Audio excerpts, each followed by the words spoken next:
Што се случуваше изминатите денови со наводнувањето од бараната Палјурци? Дали овој проблем е веќе решен? Оно што се случуваше изминатиот месец и пол со браната Палјурци е следно. Нашата подружница утврди дека најверојатно, доколку продолжи сушниот период во месец јуни, ќе има потреба од вклучување на пумпите од системот за одржување на Дојранското езеро. На тој начин има можност да се зголеми нивото на водата и да се реши проблемот. Таков проблем имало 2013 година.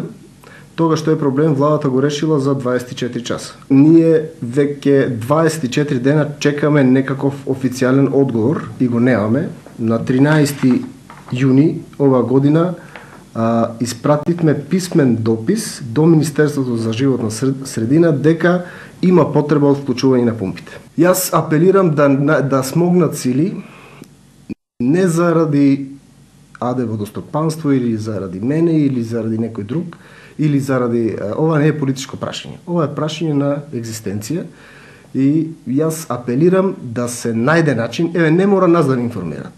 Нека донесе одлука владата, нека ги информира медиумите или подружницата, не мора АД Водостопанство да го информира, но ние да имаме информација и врз основа на тие информации да можеме да ги предвидиме чекорите кои треба да следат со цел земјоделците да си добијат навремено вода за наводнување. Од страна на Министерството за земјоделство бевте обвинуван за блокада за исплата на субвенциите за тутунот, за лошиот квалитет на праските во Росуман, како и тоа дека работите несовесно. Ваш став врска со ова? Што се однесува до исплатата на субвенциите за тутунот, не знам зошто министерот, сега не сакам да кажам дека лаже, но ги искривува фактите.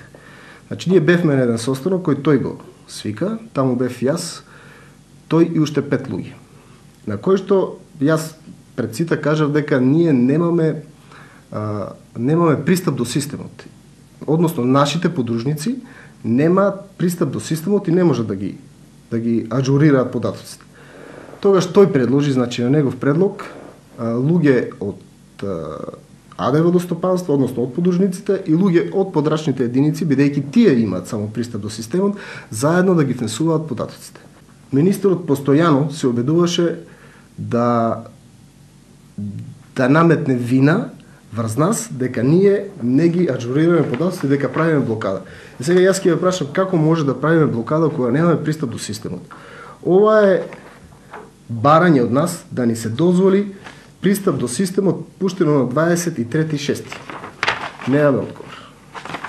Денеска, исто така, и бидејќи помина доста време, повторно пуштаме барање. Да се дозволи на нашите подружници да имаат пристап.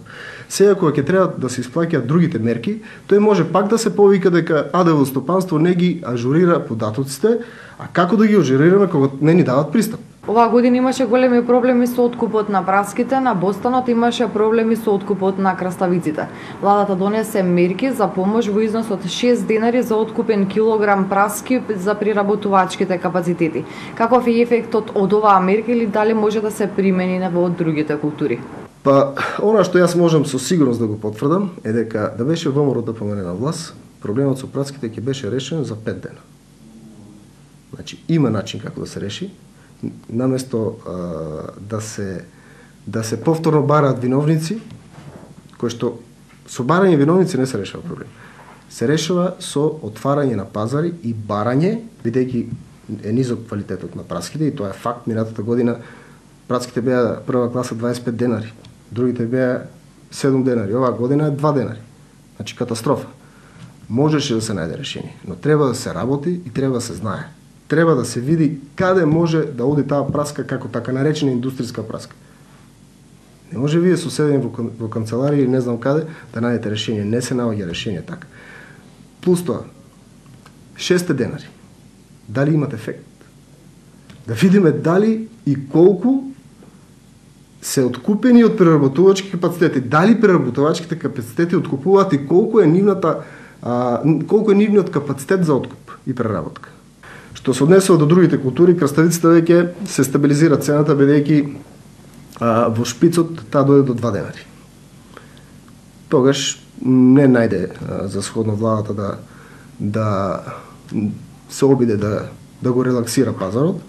Сега тука е стабилизирана цената, бидејќи најверојатно веќе нема толкова голема понуда. И овие мерки се би рекол или задоцнети, или не се добро обмислени, или се недоволни, можеби и се нема искуство, сега не сакам да обвинувам, меѓутоа, како што кажав, овие работи се решаваат само со работа, не со политизирање.